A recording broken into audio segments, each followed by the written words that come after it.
The Iranian Revolution, of course, in 1979 stunned and surprised everybody.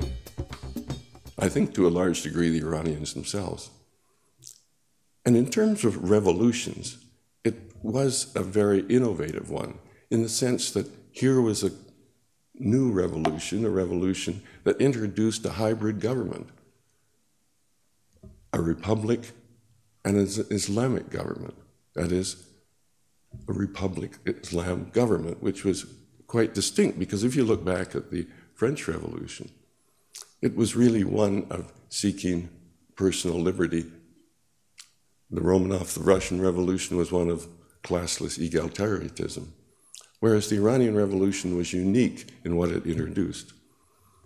And then to look at it in another dimension, in terms of the Middle East, it was one of the three major events of the 20th century with respect to that region.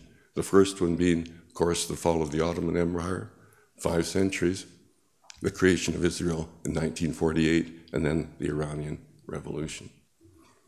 And as I witnessed in Tehran, first is the exuberance, the celebration, the sense of freedom, and then comes the terror. In Tehran, it took a matter of the ancien regime was essentially put in jail, and every night, roughly 10, 11, 15 of them executed on the charge corrupt against God. You waited till the morning newspaper, where from the chest up, there was a photograph of them on a cement slab.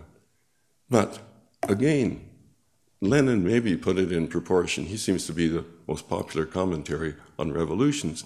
He said, a revolution is never ended until the firing squad enters.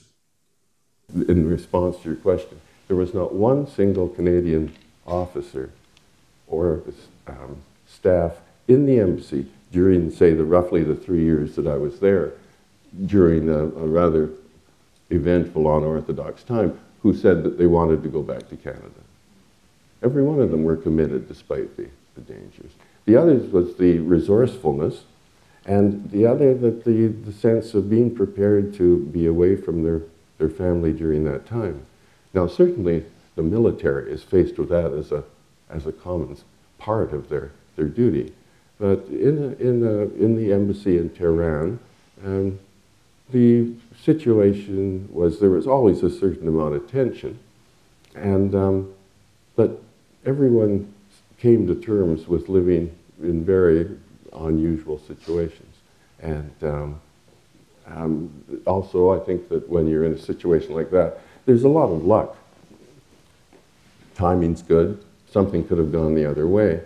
But generally speaking, I think we could have remained open if we, for longer than 3 months with the 6 diplomats. And it was becoming a particular strain, probably greater on the 6th than when the rest of us.